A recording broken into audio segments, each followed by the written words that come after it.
All right, let's talk about making good choices, specifically for entrepreneurs. Yeah, that's what we're doing today, diving deep into this book, Smart Choices. It's almost like a crash course, you know, It is, in a way, yeah. for tough decisions, Yeah. especially for, people just starting their own businesses. What I like about it is how it's not like, do this, do that. It's more like, here's how to actually think about making a decision. Right, right. It's a framework, not just tips. Yeah, a process. And it's super relevant because as a new entrepreneur, you're constantly making decisions. Oh, absolutely. Every single day. Small ones, big ones, it can be so overwhelming. Totally overwhelming. That's where this book helps. It gives you structure, breaks it down so it's not so scary. Makes it less daunting, for sure. So, okay, first thing, they really emphasize defining the problem. Which, I mean, you'd think that's obvious, right? You would, but they make a good point. We often jump into solutions too fast. Right, before we know what we're even solving for. Exactly. They have this example, this entrepreneur. Yeah, Bill. He was like bored with his business, feeling restless. So he thought, gotta sell it. Yep, that was his instinct. Sell, sell, sell. But selling was just a solution. Not the problem itself. Right, like putting a Band-Aid on a broken leg. Totally. You're treating the symptom, not the cause. So Bill, he digs deeper, asks himself why he feels that way. And what does he realize? He actually wants lifestyle changes, more challenge intellectually. Not to get rid of the business entirely. Defining the problem showed him the bigger picture. Exactly. And that's something we all do. Oh, all the time. Not just business owners. We get caught up in the surface stuff. Yeah, without seeing the real motivation underneath. And then this ties right into setting goals. Which, again, sounds basic. But they're like, get specific. Very specific. They use this example, Mary and Bill. Same Bill. Same Bill. They're picking a school for their kid. Huge decision. And they make this giant list of what they want, what they need. Overwhelming at first. Totally. But it made them really prioritize. Articulate what matters most. Yeah, and the takeaway is writing it down, even the obvious stuff, makes you think. About what you're actually trying to achieve. It's like a roadmap to guide your decisions. I love that. A roadmap for your business. So listeners, think about it. Yeah, right now. Your top 3 objectives. Yeah. What does success really look like? Not just money. Write them down. They're going to be crucial for everything else we talk about. All right, so we've got the problem, we've got our goals. Now we need some options, some ways to solve it. Yeah, time to brainstorm. But don't just go with the first idea, right? No. Think outside the box. Get creative. They have this couple, Darlene and Drew. Oh, I remember them. The house problem. Classic dilemma. They need more space. So renovate, right. That's what everyone does. Automatic thought. But then their son asks, Why do people move? and boom, whole new world opens up. They were so stuck on renovating. Assumed it was the only way. Which happens in business all the time. All the time. We limit our own thinking. Assuming there's only one way to do things. Exactly. So how do we get unstuck? How do we brainstorm those truly creative alternatives? The book's got some good tips for that. Yeah, like one that I liked was using your objectives as a guide. Oh, right. Instead of what do I do, it's how do I achieve this goal? Totally changes how you think about it. From solutions to possibilities, yeah. And it leads to so many new, avenues to explore. For sure. Another good one. Challenge those constraints. The ones we put on ourselves, yeah. Like, is that rule really set in stone?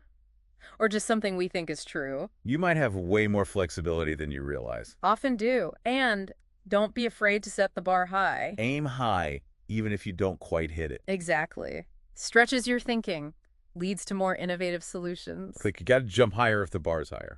Exactly. And one last tip for brainstorming. Hit me. Advice from unexpected sources. Ooh, I like that. Someone outside your industry even, or like your usual group of friends. Fresh perspective, for sure. They might spark an idea you'd never come up with on your own. Okay, so we've brainstormed, got a bunch of ideas. Now what? Now we gotta evaluate them. Figure out the consequences of each choice. The book gets into details here, the nitty-gritty. And thoroughness matters. Big time. Because if you don't see the downsides... Oh, you're in for a nasty surprise later on. Like picking a business partner just because they're charming. Without checking their track record. Oof, yeah. Big mistake. So, to help us evaluate, there's this tool they introduce. What was it, consequences table? Consequences table, yep. Like a scorecard for your ideas. Lay it all out.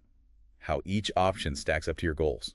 forces you to compare. Which is so hard sometimes. It's like apples and oranges. Right, but the table helps. And as you fill it out, You hit the next big hurdle. trade-offs. Ugh, trade-offs. Because there's rarely a perfect option. Nope. Got to find the balance between different things you want. How do you weigh, like, a short commute versus expensive rent? Or market share versus higher profits. Tough calls. I've been there. Stuck between two things that seem equally good. Well, the book's got a method for that, too. Oh, good. What is it? The even swap method. Might sound kind of technical, Roulette. but it's actually pretty simple. It's about making adjustments. To level the playing field between the options. Exactly. So you find an objective where the consequences are different. Okay, like with those office spaces. One's got a long commute, but cheap.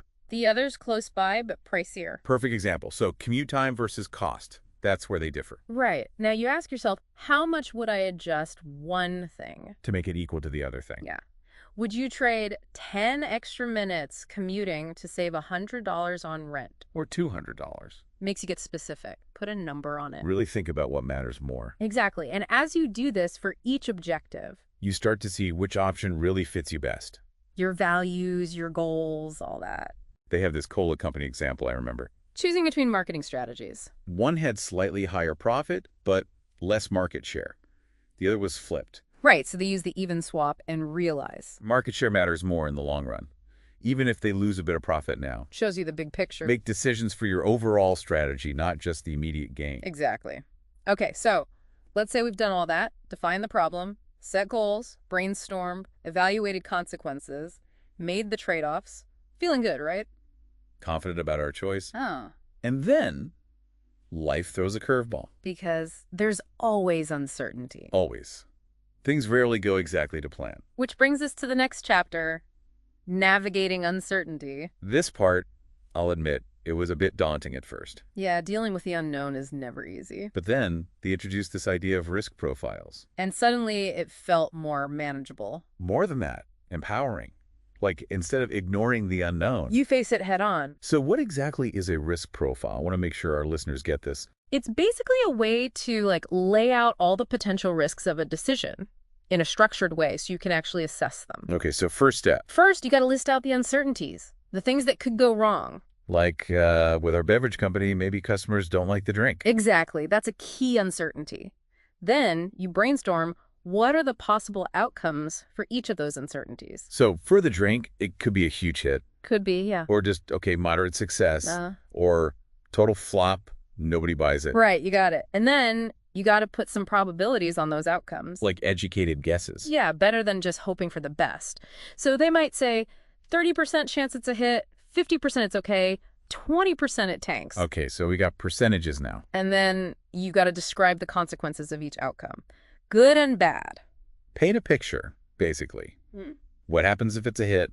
What happens if it fails? You're making it real, so you see the risks and the rewards of your choice. The book also talks about decision trees. Yeah. Right, for visualizing this. Decision trees are great. They show you how everything connects, the choices, the uncertainties, the consequences all laid out. It makes it so much clearer. Way clearer, yeah. And speaking of clear, there's this other concept they have for dealing with risk. Desirability scoring. Okay, so this is where our own personal comfort with risk comes in. Exactly, because even if we can objectively assess a risk, how we feel about it matters. Some people are cautious, some are more bring it on. And neither's wrong. It's about knowing yourself, your risk appetite. So desirability scoring, how does that work? Basically, you rank the outcomes, best to worst. So with the drink, huge hits the best, then moderate, then the flop. Right. And then you give each outcome a score. How desirable is it to you? But it's not just the numbers, right? It's how you feel about those numbers. Exactly. How excited are you about a huge success? How bummed would you be if it failed? So maybe the hit is a 10, moderate success is a 5, the flop is a 1. Scoring it out makes it personal. And then you can use those scores, along with the probabilities from before, to calculate the overall desirability of each choice. So it's not just this choice has a 50% chance of this happening. It's how much do I care about that 50% chance? It combines the objective with your gut feeling. I like that. Bring some emotional intelligence into it. For sure. Helps you make decisions that feel right, not just logically sound. Okay, so we've covered a lot. Defining the problem, setting goals, brainstorming, evaluating consequences, making trade-offs, dealing with uncertainty. Phew, yeah, we've been through it. But there's one more piece the book talks about: linked decisions. Yes. This is where it gets really strategic. Because today's decision affects what you can do tomorrow, right? Like a chain reaction.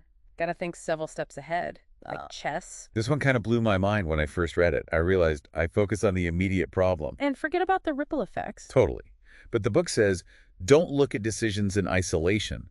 They're all part of a bigger chain. They use that beverage company again as an example. Right, the initial choice. Thirst quencher versus energy drink. Seems simple, but it impacts everything that comes after. The marketing, the packaging, even if they reformulate the recipe later on. So it's like picking a direction on a map. And each turn leads to different possibilities. Okay, so how do we handle that? Seems complicated. Luckily, they break it down. A 6-step process for tackling linked decisions. All right, walk me through it. Step 1, understand the problem right now. What needs to be decided immediately? So in our example, thirst quencher or energy drink, that's step 1, done. Perfect. Step 2, can you reduce any uncertainties before committing? Gather more info. Like market research, taste tests, stuff like that. Exactly. More info up front means a better starting decision. Then, step 3, what future decisions will be affected by this first one? Okay, so if they go thirst quencher, what's the marketing message? What kind of packaging will attract customers? What if they need to tweak the recipe down the line? You got it. All those downstream choices. Step 4, see how they connect. Maybe a flowchart. So it's visual, how each decision leads to different paths. A timeline, yeah, something to see the big picture. Then, step 5, make your decision now, but with those future impacts in mind. Not just solving today's problem, but picking the path that leads to the best options later. Right. And finally, step 6, each future decision point, treat it as a new problem to be solved. So, not a rigid plan. You adapt as you go with new information. The book calls it all-weather plans, strategies that can change with the circumstances. Makes sense. Because in business, things are always changing. For sure. But even with the best plans, sometimes we get in our own way. Oh yeah, those mental traps. Exactly. That's the next chapter. Psychological traps to watch out for. This one was fascinating. So many traps I didn't even realize I was falling into. We all do it, but being aware of them helps us make more rational choices. So what are some of the big ones? Let's break them down. Well, there's the anchoring trap. That's where we get fixated on the first piece of information we hear, even if it's not relevant. Like the first price a salesperson offers, even if it's way too high. Exactly. Happens in negotiations all the time. But also in regular decision-making. We get anchored to that first number, and it throws us off.